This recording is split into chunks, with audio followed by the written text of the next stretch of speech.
Do you hit record now or just? Yeah, go ahead, cause only 5 minutes till, so. Okay. In fact, that clock up there is slow, I think. Then, I clicked on there. okay, now, here, that's not gonna work yet. Okay. I can tell you that now from the voice of experience.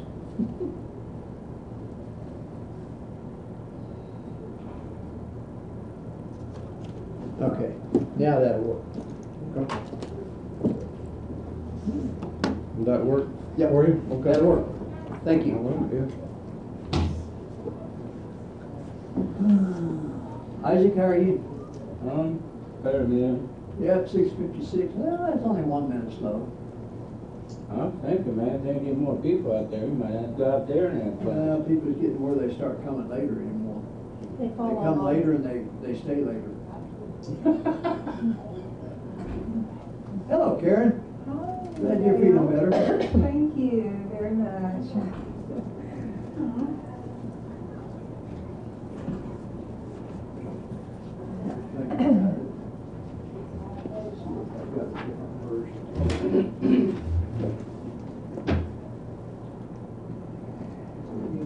That'll work. 41.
I was cleaning down in back behind the commode. Can you believe that they don't do nothing in back there? It's got all this sharp. So you got a sharp edge.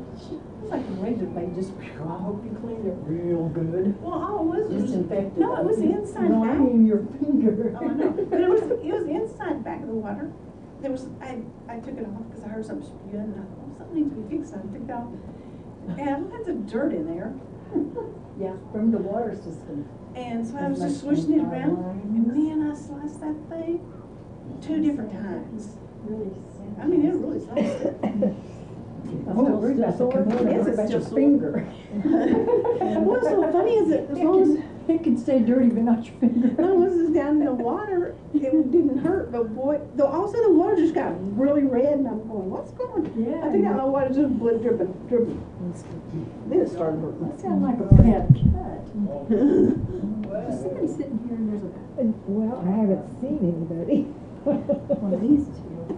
Yeah. Oh, I imagine that's the one that the, No, extra. no, the one that the guy. visit we had last Wednesday night. You can give it back to Dale because. The guy can show up, you know? No, No. no, show up. He was an airline pilot. He was in town for the weekend, that weekend. Oh, yeah. He won't show up then. Have one. No, I don't think he's flying. Oh, I'm sorry. How dare it take up a seat? Yeah, how dare it take up that seat? I gotta go Hello, out. Pat. Crazy coming up there. You're back. Would you quit playing games? How you doing? You're ready, okay? Good to I'm see you. ready. Do you have different versions on your? Yeah. All right, I want to see the English standard version.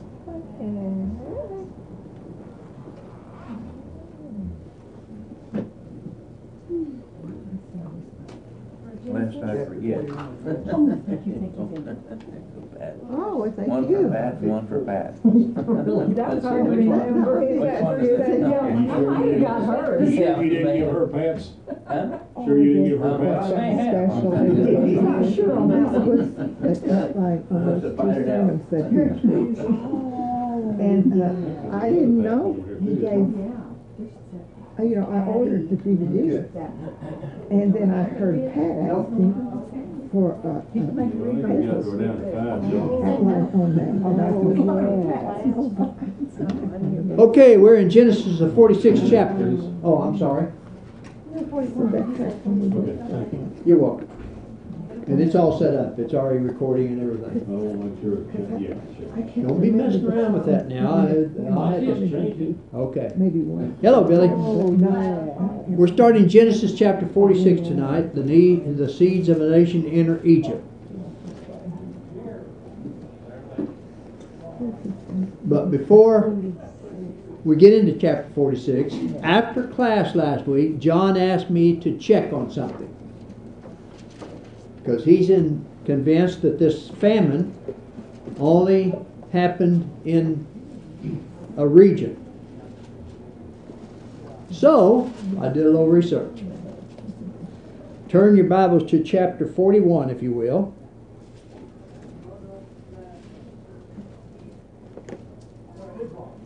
Now, what I'm going to read, the New King James Version and I think the King James Version and those two versions particularly, maybe the American Standard. I didn't look at American Standard. I've got an American if you want to look at it. That's all right. Look at verse 54. Well, we'll look at verse 53 and 54. It says, Genesis 41 verses 53 and 54 says, Then the 7 years of plenty which were in the land of Egypt ended, and the 7 years of famine began to come. As Joseph had said, the famine was in all lands, but in all the land singular of Egypt there was bread. Then you go down to verse 57.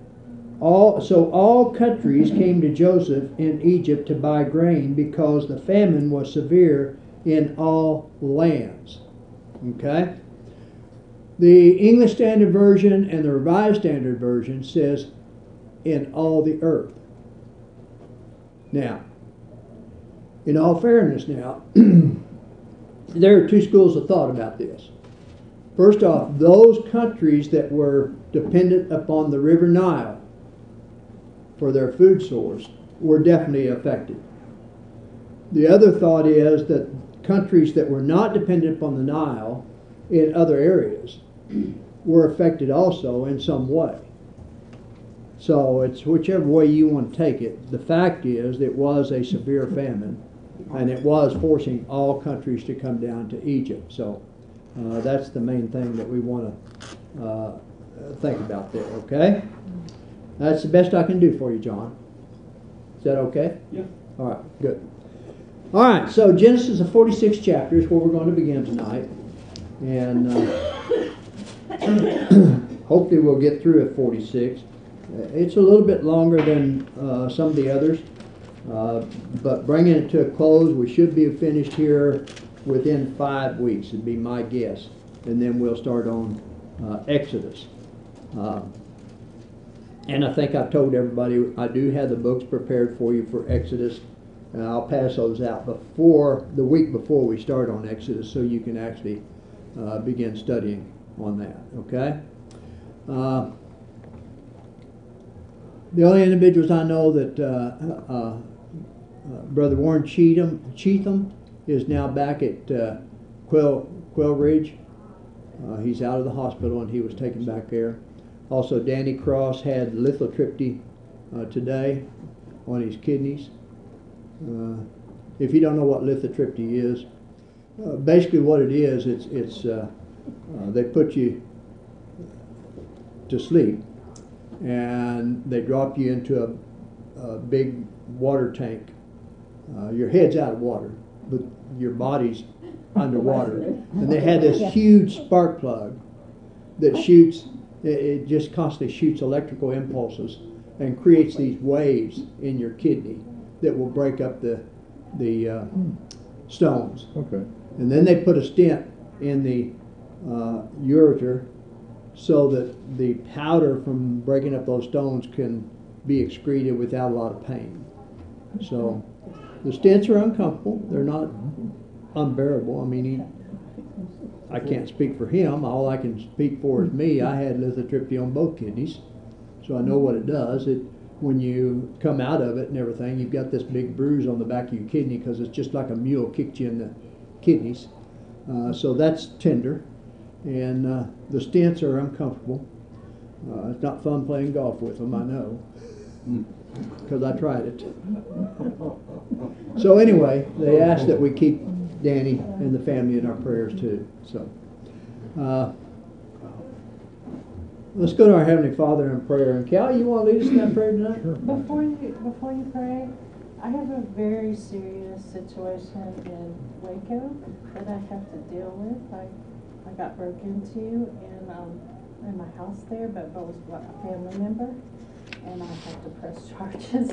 Oh. So it's just a hard situation. So if you could pray for me and my family, that would be wonderful.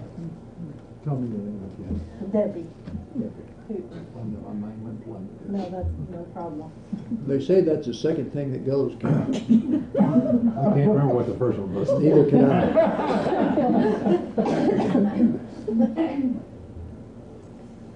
Most gracious and loving Heavenly Father, we give you thanks for your day and for the many rich blessings that you've given us.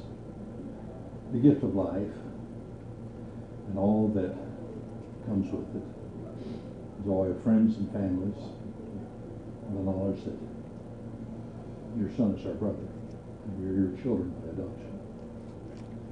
We're thankful for the worldly goods that we have. There's our hope and prayer that you will continue your blessing not only upon us, but upon all men. As you see, we have need. We ask you to be with Debbie. She goes through this trying time with family. I know it's difficult. Give her strength to do what is right. Let those that she's dealing with, let them see the right way to go and turn from their father. We're thankful for our brethren here at this church here, this congregation. Ask you to be with our elders and evangelists and the teachers, and let them do their work wisely. They may help us all get to heaven together. We ask that you continue to protect us, to bless us, and to use us in your service. And especially give thanks for Jesus and for the sacrifice he was willing to make to leave heaven, that we might have the hope of eternal life through him. As we continue to forgive us of our shortcomings and show us the way that we should go. And in that great day when you gathered all of yours together, may we all be gathered without the loss of life, is our prayer. Jesus. Amen. Amen. Okay, in your handout, it's page 116, is the beginning of chapter 46, the title, The Seeds of the Nation, Enter Egypt. And what we're going to see here in chapter 46 is Jacob has packed his family onto Pharaoh's carts, and they have begun their journey to Egypt. Before exiting Canaan, however, Jacob stops to seek God's approval. And this is important that we remember that, because we find in this chapter God's assurance of continued fellowship in their journey. Remember, Genesis is always talking about and emphasizing the genealogy of Christ, okay? And so the key verse that Victor Eskew uses is Genesis 46, verses 2 and 3, which says, And God spake unto Israel in the visions of the night, and said, Jacob, Jacob. And he said, Here am I. And he said, I am God, the God of thy father. Fear not to go down into Egypt, for I will there make of thee a great nation. So we see here God's true purpose being set forth in this text, and that's why Victor chooses those two verses as the key verse. This is the last recorded appearance of God to man until Moses in the book of Exodus some 400 years later. Okay? For all intents and purposes, this marks the end of the patriarchal period. It may be appropriate also to note some of the literary bookends of the patriarchal narrative. At the beginning of the patriarchal period, Abraham obeyed the divine revelation to go to the land of Canaan to become a great nation. And we'll not take time to read it, but Genesis 12:2 is where we find that. At the end of the patriarchal period, Jacob obeys the divine command to leave Canaan to become a great nation. At the beginning, famine drives Abraham to Egypt. Genesis 12, verse 10. Again, we'll not take time to read that, but that's where we find that. So at the end, famine drives Jacob to Egypt. We see the two here, Abraham versus Jacob. Throughout their lives, Abraham and Jacob received by far the most personal visits from God of anyone in Genesis.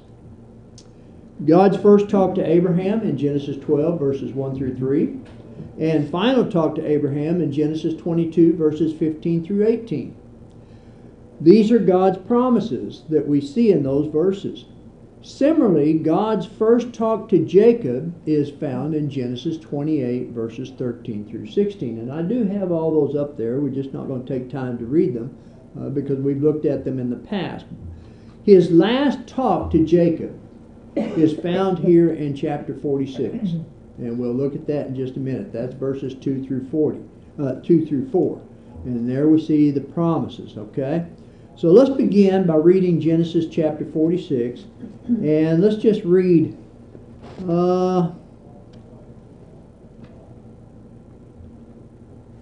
let's read verse 1 right now. Donna, you want to read that for me, please? So Israel set out with all that he had and came to Beersheba and offered sacrifices to the God of his father Isaac. All right, so I should put that up there so you can see it. There we go. So it is noteworthy that Israel journeyed. Beersheba appears to be mentioned here, not only because it was the way from Hebron, where Jacob resided, to Egypt, whither he was going, but because it was a consecrated place. It was a place where God had appeared to Abraham. Back in Genesis 21 and verse 33 that I have up there. And also he appeared to Isaac in this place in Genesis 26 and verse 23, okay? And where Jacob is encouraged to expect a manifestation of the same goodness then. Jacob chooses therefore to begin his journey with a visit to God's house. And as he was going into a strange land, he feels it right to renew his covenant with God by sacrifice.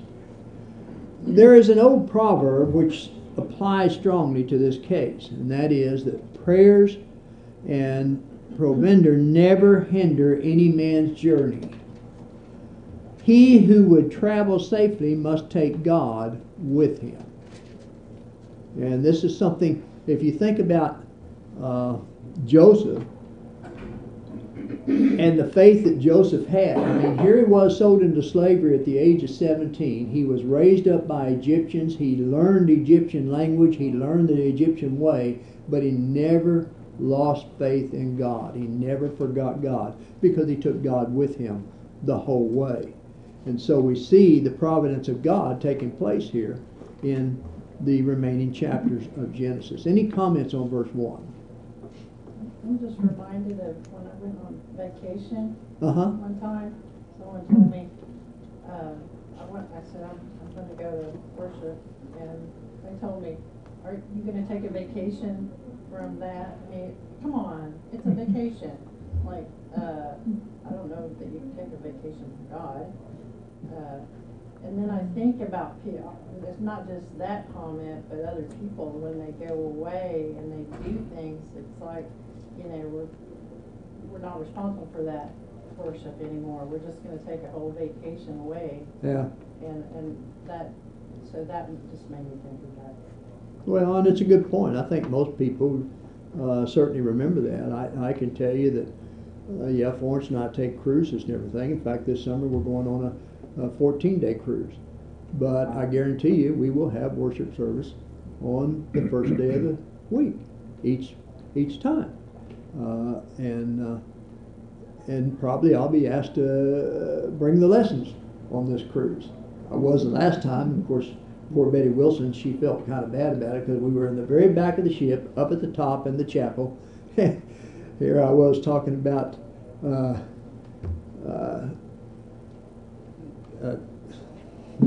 can't even think of it now. Huh? There goes that memory. Yeah, there goes that memory. I was talking about Paul and the fact that he was in Rome and the fact that he told his helpers and everything to come before winter. And of course, we was talking about the shipwreck and all that, and she says, "Here we are in the back of the ship. You're talking about shipwreck." Karen remembers that. Yeah. So, but I mean, your point is well taken, Debbie, and I appreciate that. All right, let's look at verses 2 through 4. Billy, you want to read that for me, please? 46. Yeah, Genesis 46, verses 2 through 4. Okay. Then God spoke to Israel in the visions of the night and said, "Jacob, Jacob." And he said, "Here I am." So he said, "I am God, the God of your father. Do not fear to go down to Egypt, for I will make of you a great nation there. I will go down with you to Egypt, and I will also surely bring you up again. And Joseph will put his hand on your eyes." Okay. Now, in your handout, this is capital letter B through D, page 116 and 117, okay? So what we see here, that phrase, "Then God spoke to Israel," in the visions of the night, he said, "Jacob, Jacob," and he said, "Here am I." This is important to remember this because this seems to be the typical way that God spoke to Jacob. We'll look at a couple of these examples. Go to Genesis 28, and Cal, would you read verses 10 through 16 for me, please?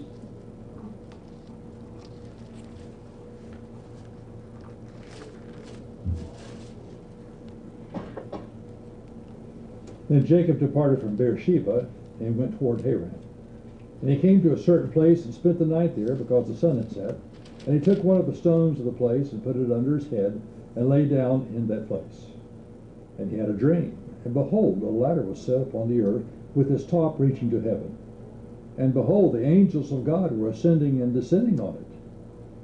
And behold, the Lord stood above it and said, "I am the Lord, the God of your father Abraham, and the God of Isaac. The land on which you lie I will give to you and to your descendants. Your descendants shall also be like the dust of the earth, and you shall spread out to the west and to the east and to the north and to the south, and in you and in your descendants shall all the families of the earth be blessed. And behold, I am with you, and will keep you wherever you go. And I will bring you back to this land, for I will not leave you until I have done what I have promised to you." Then Jacob awoke from his sleep and said, "Surely the Lord is in this place, and I did not know it." Okay. Now, we'll not take time to read the others, but I mean, you could go to chapter 31 and look at verses 10 through 13, and also chapter 32, verses 24 through 31. And you could see indeed that this is the typical way that God spoke to Jacob. In this case, yeah. Well, not just to Jacob, but to Joseph, to the baker, to the wine steward, to Pharaoh. Abraham, yeah. Yeah. Visions seems to be the way that he dealt with them, although sometimes he would send angels who would appear to them. Yeah. And some of those angels, if you go back and you look at the Hebrew word and everything, was in fact Jesus Christ. Unlike the two previous occurrences, though, God wanted Jacob to go down to Egypt. And this may be explained variously as we see here what Billy just read in Genesis 46, 2 through 4. First, it was promised by God that he would go down there. Go back to Genesis 15, if you will. And that's right here. If I can get my pointer. 15, verses 13 through 14 we want to look at. Okay? Karen, you want to read that? Genesis 15, verses 13 and 14. This is where we'll see the promise by God.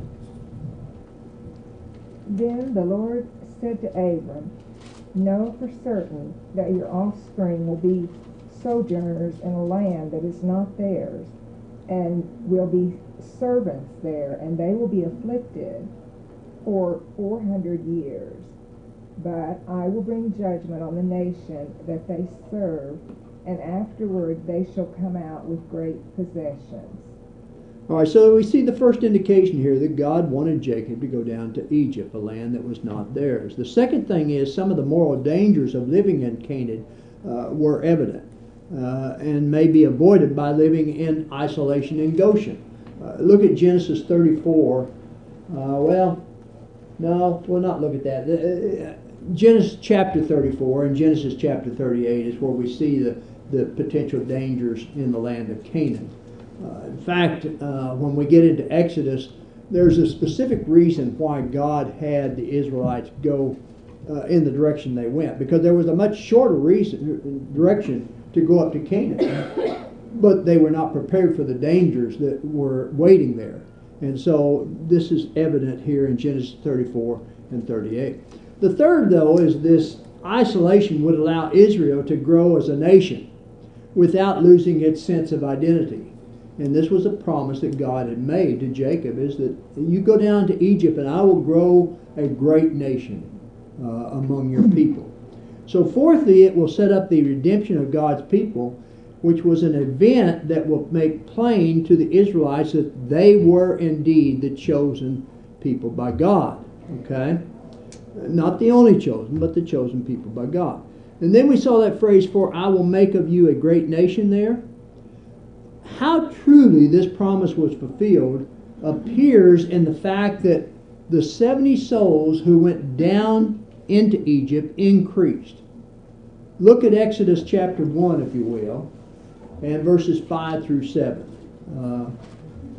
Pat, you want to read that?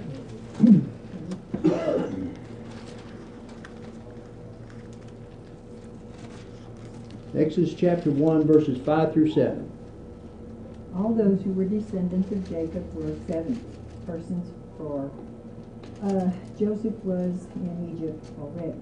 And Joseph died, and all his brothers, and all that generation. But the children of Israel were fruitful and increased abundantly, multiplied and grew exceedingly mighty, and the land was filled with them. So, the evidence is that they went down there, 70 souls, but there was a significant increase in the space of 215 years to 180,000 is the number of people that is suggested that they grew from 70 souls to 180,000. That's why they had multiple wives. Well, yeah. How many years? Say 200 years? In 215 years. Okay? Any thoughts so far? God offers comforting words to Jacob about his journey. He will journey with him and ensure his safety. And God will be Jacob's escort as he goes south to Egypt, just as he was his escort when he went north to Haran. Then God offers comforting words to Jacob's descendants, the original audience of this book. And he will journey with them as they return to the promised land that we'll see later on as we get into Exodus. That phrase, Joseph will put his hands on your eyes, this is a reference to the custom that the eldest son or nearest relative would gently close the eyes of the deceased. Such has remained a time-honored Jewish practice to the present day, is that when one of their family members dies, the eldest child or the nearest relative will take their hands, and you see that in a lot of movies today. They take their hands and they close their eyes to put them to sleep. Thus, God offers a final personal comfort to Jacob then in these verses. Any comments through verse 4?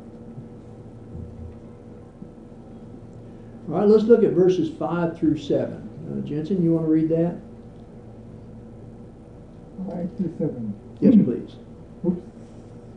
Almost read the wrong chapter. 46, 5 to 7. Then Jacob arose from Beersheba, and the sons of Israel carried their father Jacob, their little ones and their wives, in their carts which Pharaoh had sent to carry him. So they took their livestock and their goods, which they had acquired in the land of Canaan, and went to Egypt, Jacob and all his descendants with him, his sons and his sons' sons, his daughters and his sons' daughters, and all his descendants he brought with him to Egypt. Okay, so the move of this family is spoken of in very simple terms here, but moves involve great time, great effort, and great expense. And they are also very emotional. Many of us, maybe all of us, have made some move at some time, and certainly you can relate to this. That phrase, the sons of Israel, this is the first use of this designation for the collective descendants of Abraham, Isaac, and Jacob. Jacob is old at this point, he's frail, and he's no longer an active participant in the journey. You see that phrase, they took their livestock and their goods? This may come as a surprise since Pharaoh had told them not to take their goods. Back in Genesis 45 verse 20, where it says, also do not be concerned about your goods, for the best of all the land of Egypt is yours. But yet they brought their livestock and everything. It is doubtful that Pharaoh's words were intended to mean that they were not to take any of their goods, but that he was going to provide for them and make their life very profitable. I'll use that word. At the very least, they would not leave their livestock behind. Further, as godly men, they understood that their possessions to be gifts from God, which they would not rashly abandon. Everyone in the family went to Egypt then. When Jacob went down into Egypt, he was in the 130th year of his age. 215 years after the promise was made to Abraham back in Genesis 12 and verses 1 through 4. This was in the year of the world 2298 and before Christ 1706. Jacob had only one daughter. Look at verse 15 of chapter 46. Now, I don't have that up there, but it says in verse 15, says, these were the sons of Leah whom she bore to Jacob in Padan Aram with his daughter Dinah. All the persons, his sons and his daughters, were 33. So that might be a conflict.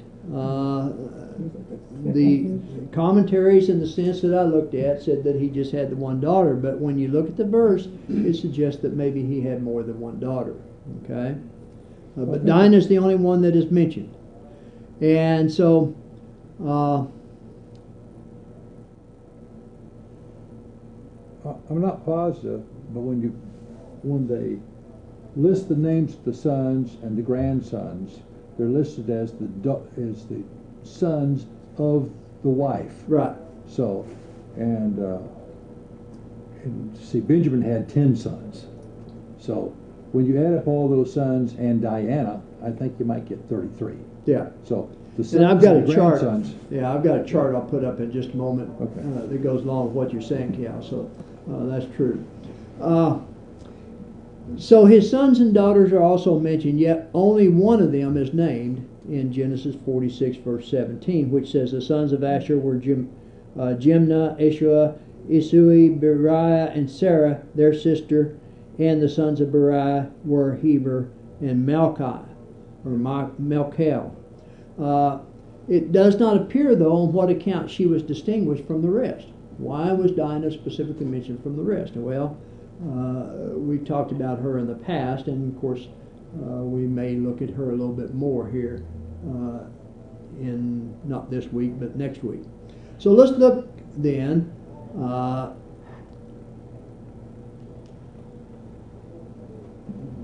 in Genesis 46 verses 8 through 27.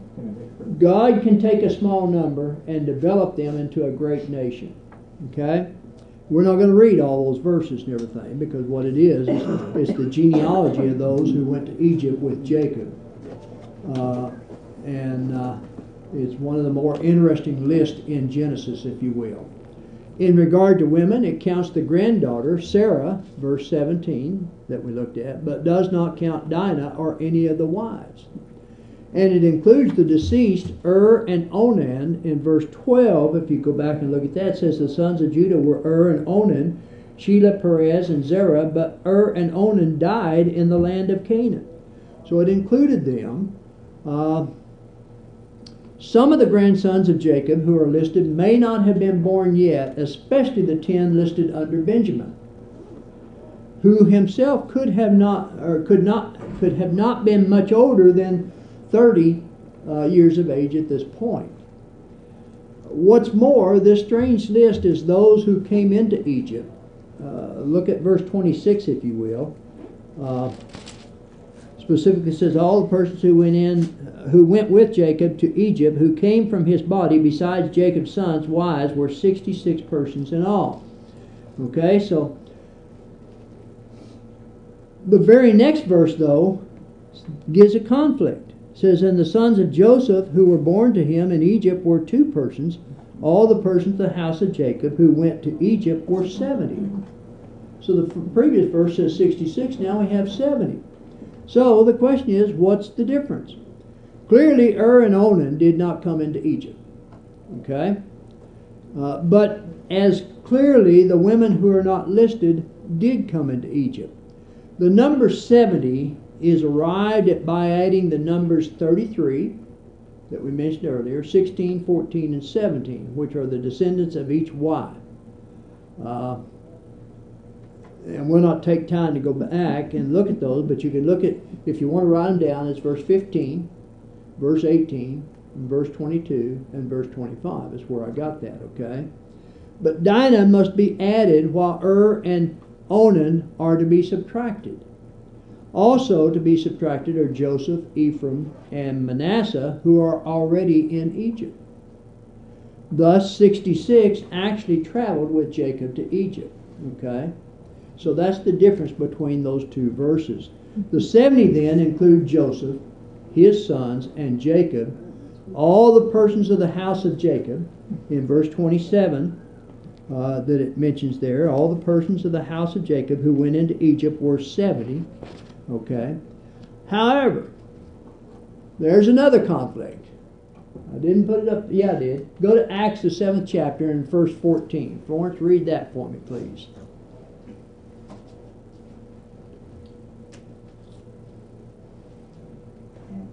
What? Acts 7, verse 14.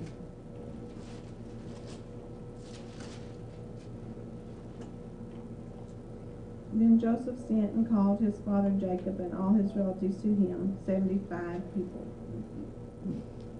So now we have 66, 70, and Stephen says that there were 75 people that came to Egypt. So this different number comes from the Septuagint, which Stephen apparently was citing. The Septuagint adds a son and grandson of Manasseh, as well as 2 sons and a grandson of Ephraim. Certainly this difference in number is not a discrepancy of any magnitude, but there are Bible scholars who would suggest that there are errors in the Bible because of these differences in numbers. Well, was killed. Was killed, yes. No, he wouldn't have been going with them. Huh? He wouldn't have been going on with that group. He was killed. Well, was not listed in the first verse, 26, because that was 66, but then in the second verse, 27, there were 70. So there they were listed. And then you have 75, which deals with the Septuagint. There were more people still, though. This list does not include wives. Does not include wives, does not include servants. It doesn't include servants of the family who made the journey as well. No. And these were probably also some Shechemite women and children as well. Mm-hmm. Go back and look at Genesis 34 and verse 29. Chris, you want to read that? All the little ones and their wives took their captive and spoiled even all that was in the house. So in all, technically there could be somewhere around 200 to 300 people who made the journey plus their livestock. Often genealogies are put together in such a way to emphasize something in particular or to make them easier to remember. This genealogy is designed to arrive at the number 70, 7 being the number that marks divine work, 10 being the number of completion. And oftentimes when you go to the book of Revelation, you go to other books, you'll see specific numbers mentioned because of the completeness and the divine work. Okay? So the purpose of this genealogy, when it came time for Israel to relocate to Egypt, God had made a complete nation out of Abraham, as he had told Abraham that he would make a nation out of him in Canaan. So this is exactly what he did. All right, now I put some slides up here, and I broke them down because here's the sons of Leah that is mentioned, okay? And you had their sons. All right, if I go too fast on these slides, just holler at me, I'll back up. Here's the sons of Leah a little bit further.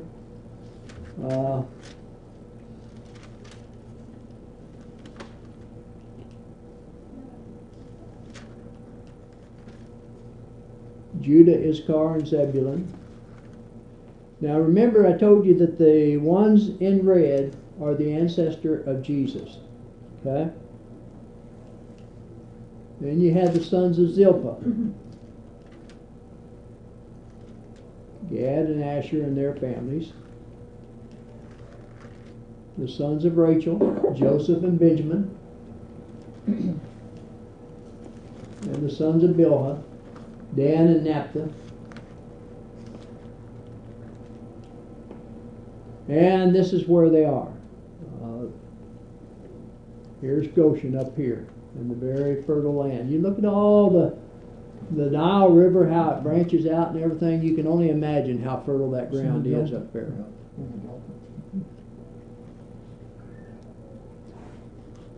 Any comments thus far? Well, I think if we ask, why did God take them down there? And it was so that they could overthrow the nation. Now they're in Egypt. The Egyptians don't want to have anything to do with them. So, but they need the products they're producing. And so I don't think they were enslaved the whole time. Yeah.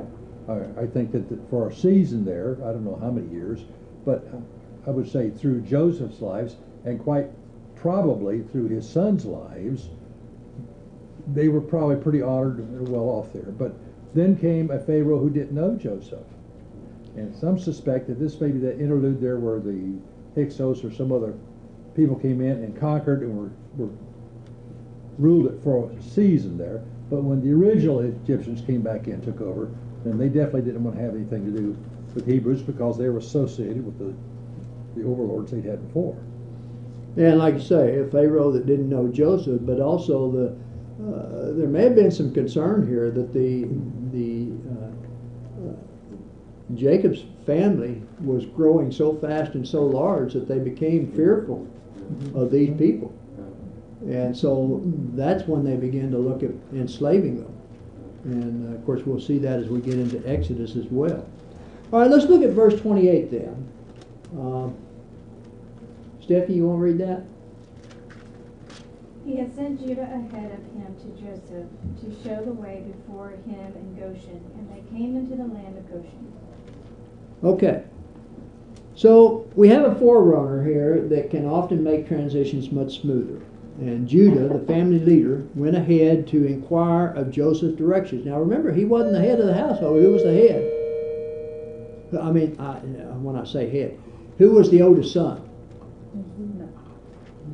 Reuben was the oldest son. But Judah has taken the leadership now. He's the family leader. And he went ahead to inquire of Joseph's directions and plan concerning the family, then returned to lead the family into Goshen.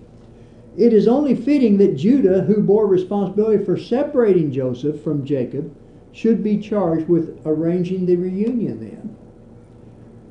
Let's look at verses 29 through 30. Debbie, read that for me, please. So Joseph made ready his chariot and went up to Goshen to meet his father Israel. And he presented himself to him. And he fell on his neck and wept on his neck a good while. All right, so the accomplishment of some things in life can bring us comfort and make us ready for death.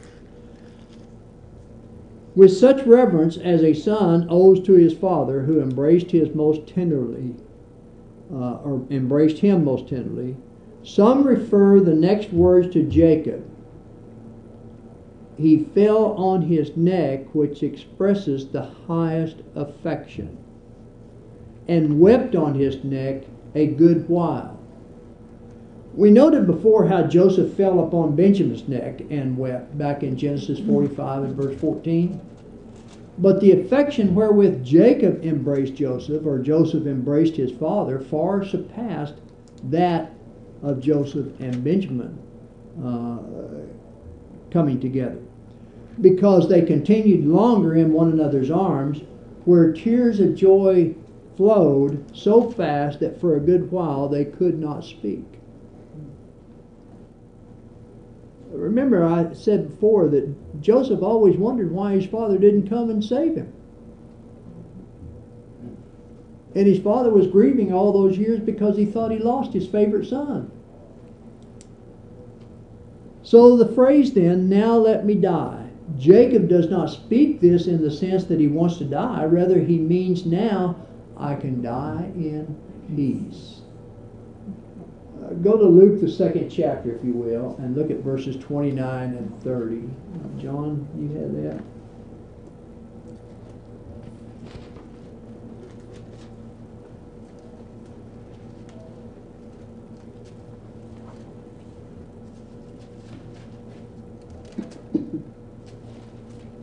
Luke 2, verses 29 and 30.